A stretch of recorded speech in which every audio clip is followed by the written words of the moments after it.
Bertanya tuh kayak dosen coy, susah. Aduh, ya Allah. Ya. Jadi semua olahraga tuh bagus buat tubuh. Ini. Aman dulu dong, aman dong. Iya. Olahraga yang bagus adalah olahraga yang dilakukan. Wush, Iya, motivator betul kan? betul, Betul kan? betul. Bukan hanya diniati. Iya. Nah, cuman olahraga apa yang dilakukan tuh tergantung goal. Oke. Kalau misalkan dia tujuannya itu memang digunakan untuk kayak aku berkaca pada diriku ya, sama temenku. Kayak contoh Daniel dan Dori itu adalah timku yang memang lagi mengurangi berat badan. Tak sarankan kamu tidak perlu terlalu nge-push ke dirimu sendiri untuk lari jarak jauh karena beratmu masih di atas 100. Kalau kamu latihan jarak jauh kamu bisa, tapi meniskusmu akan rentan untuk cedera. Terus dia bilang, terus yang paling aman apa? Kamu harus melakukan dua dulu, mengatur pola makan sehingga beratmu bisa stabil dan kamu latihan konsistensi, yang penting kamu olahraga di heart rate zona 2. That's the reason kenapa aku selalu pakai smartwatch. Karena aku biar tahu jantungku tuh zona 2-nya di berapa. Dan per orang itu zona heart rate-nya beda-beda. Nah pas aku lihat, zona 2 jantungmu tuh ternyata dicapai dengan jalan kaki. Yang satunya dicapai dengan nge-gym.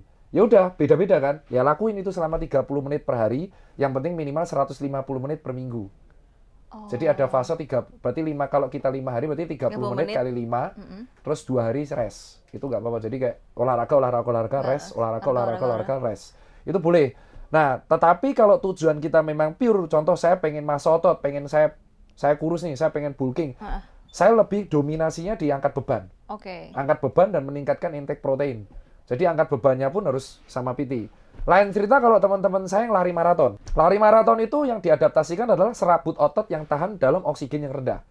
Sehingga dia akan latihan bebannya itu hanya menguatkan strength aja, tidak membuat besar.